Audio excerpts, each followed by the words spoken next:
বিসমিল্লাহির রহমানির রহিম। দ্বিতীয় কাজটা হলো, এবার আব্দুল মুত্তালিব তিনি সুন্দরভাবে নেতৃত্ব পরিচালনা করতেছিলেন। নেতৃত্ব দিয়ে মানুষকে বিভিন্নভাবে উপকার করতেছিলেন।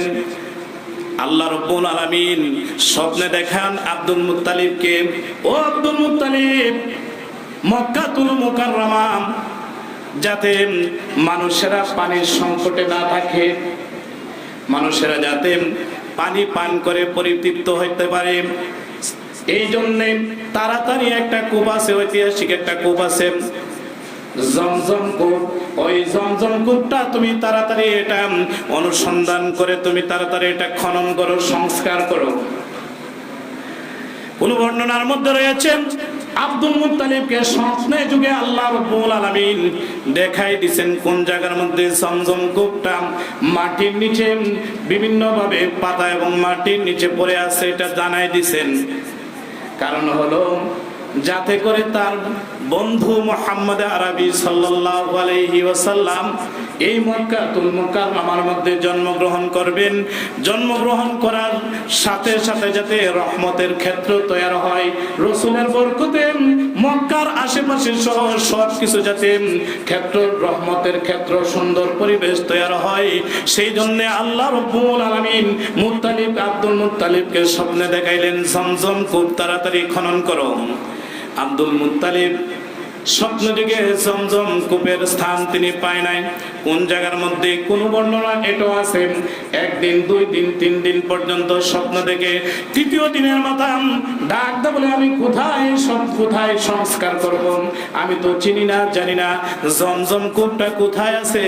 আল্লাহ রাব্বুল আলামিনের কুদরতে ফেরেশতারা স্বপ্নের ঘরে আব্দুল মুত্তালিবকে দেখাই দিয়েছেন জমজম কূপ হলো সেই জায়গার মধ্যে।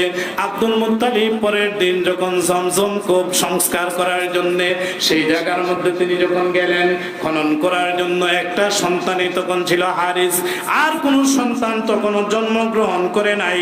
আব্দুল মুত্তালিবের 10টা সন্তানই হয়েছিল, কিন্তু প্রথমে শুধু একটা। এই হারিসকে নিয়ে আব্দুল মুত্তালিব যখন সেই জায়গার মধ্যে গেল, যাওয়ার পরে মানুষে তার বিরোধী পার্টি যারা আছে তাকে বাধা দিল। বাধা দেওয়ার পরও তিনি পিছপা হয় নাই। আব্দুল মুত্তালিব বলেন আমি করবই।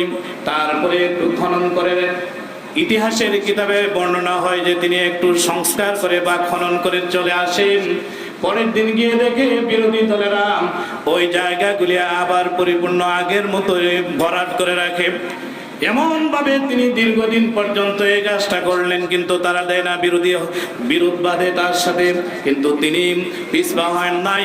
ওই সময়ের মধ্যেই তিনি একটা আল্লাহ রাব্বুল আলামিনের কাছে কসম করলেন, মান্নত মারলেন।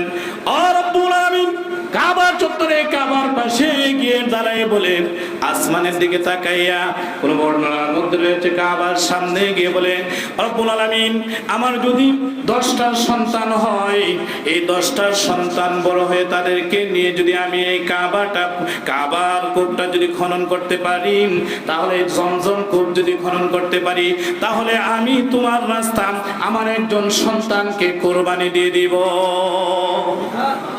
একটা সন্তানকে কুরবানি দিয়ে দিব, তুমি যদি আমাকে 10টা সন্তান দান করো।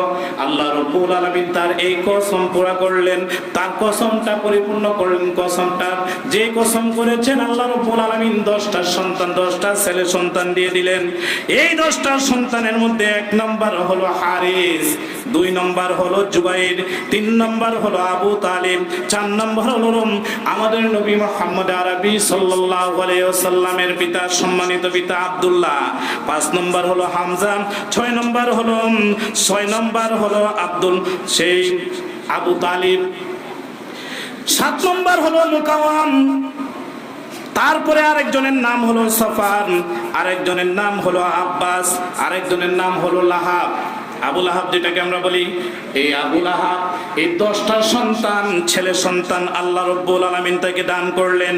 আল্লাহ রাব্বুল আলামিন আব্দুল মুত্তালিবকে আবার কন্যা সন্তানও দান করেছিলেন।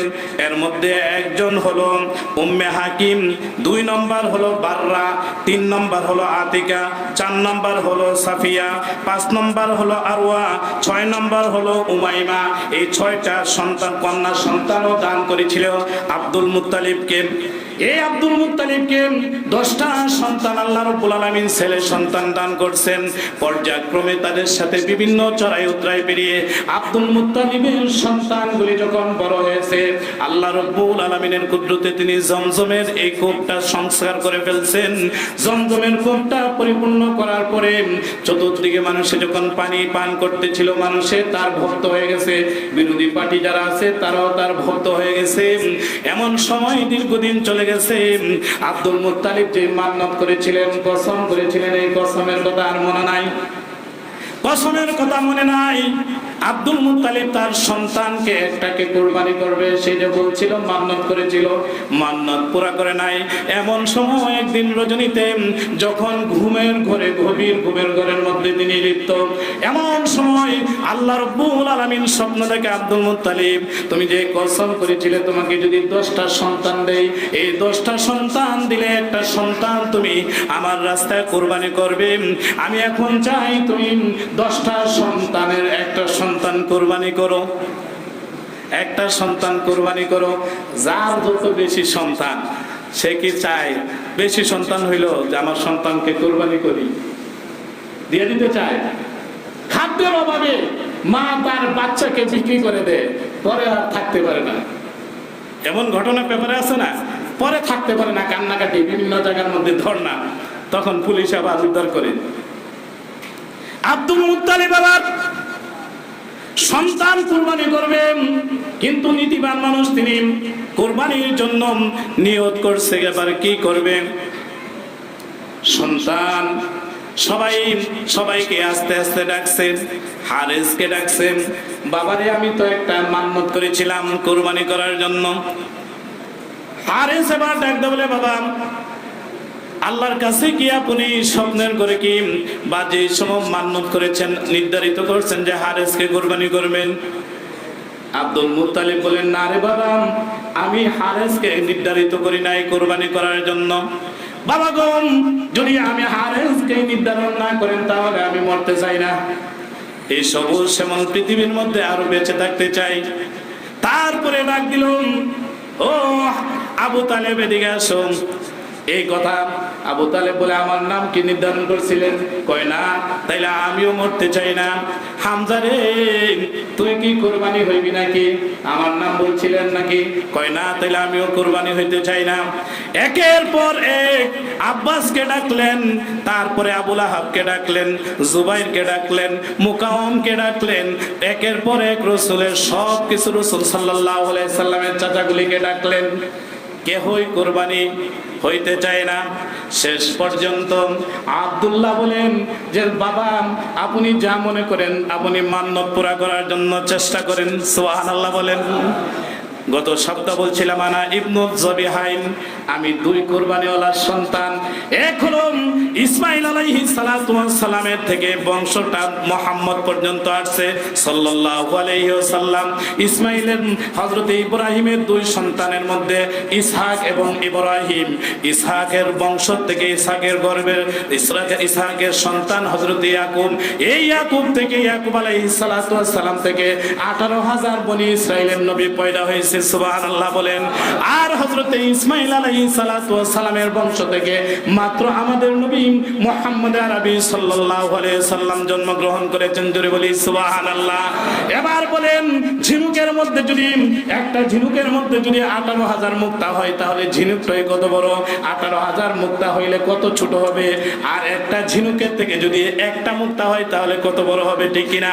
সেই জন্য আমাদের নবী মুহাম্মদ আরবি সাল্লাল্লাহু আলাইহি সাল্লাম ইসমাইল আলাইহিস সালাতু ওয়াস সালামের বংশের। এই জন্য একজনই হয়েছে। আল্লাহ রাব্বুল আলামিন বলেন, ইসমাইল আল্লাহর জন্য কুরবানি হইতে চাইছে। এদিকে আবার তোমার বাবা আব্দুল্লাহ কুরবানি হইতে চাইছে। আল্লাহ নবী বলেন আল্লাহর জন্য এই বংশটা একদম পরিপূর্ণভাবে আনুগত্যশীল এবং আনুগত্যের উচ্চ সীমা পৌঁছে গিয়েছে, নিজের গর্দানকে হেলাই দিয়েছে কোরবানি হওয়ার জন্য। এই জন্য আমি পৃথিবীর মধ্যে, সারা পৃথিবীর মধ্যে যে কোরবানির হওয়ার জন্য চেষ্টা করেছে তোমার বাবারা, সেই জন্য তোমাকে সারা পৃথিবীর মধ্যে সাইয়্যিদুল মুরসালিন বানাই দিলাম। সারা পৃথিবীর মধ্যে সাইয়্যিদুল মুরসালিন তোমাকেই বানাই দিলাম, তুমিই সন্তান। রাসূল সাল্লাল্লাহু আলাইহি ওয়াসাল্লামের পিতাকে এবার সেই আব্দুল্লাহকে নিয়ে যেতেছে কাবার চত্বরে কুরবানি করবে, কিন্তু আল্লাহ রাব্বুল আলামিন রাসূলের যে কুদরতি নোটটা, সেই নোটটা আব্দুল্লাহর পেশানির মধ্যে আল্লাহ রাব্বুল আলামিন দিয়ে দিয়েছিলেন। এ আব্দুল্লাহ যেদিকে যায় সমস্ত মানুষ সেদিকে যায়, সুবহানাল্লাহ বলেন। মানুষে তাকে অনেক ভালোবাসতো, মহব্বত করত, এবং মেয়ে যারা আছে সমস্ত মেয়েরাও আব্দুল্লাহকে এক নজর দেখার জন্য পাগল পারা। জমিদারের মেয়েরা, নৌফলের মেয়েরাও পাগল পারা। আগে যে দাদার বিরোধ ছিল সেটাও পাগল পারা, যেদিকে তাকায় সেদিকেই মেয়েরা শুধু আব্দুল্লাহর জন্য পাগল। আব্দুল্লাহই তাদেরকে বিবাহ করে, এইভাবে পাগল। এখন যখন যাইতেছিল হাজার হাজার রমণী মেয়েরা আব্দুল মুত্তালিবকে রাস্তা আগলে ধরেছেন, তীর জানিয়ে দাঁড়ায় গেছে যে আমাদের জীবন যদি চলে যায় আব্দুল্লাহকে কুরবানি করতে দেব না। সুবহানাল্লাহ বলেন। সেই আব্দুল্লাহ তাকে কুরবানি করার জন্য নিয়ে যাইতেছে আব্দুল মুত্তালিব, কিন্তু সবাই বাধা হয়ে দাঁড়াইছে। এটা আগামী সপ্তাহে ইতিহাসটা ইনশাআল্লাহ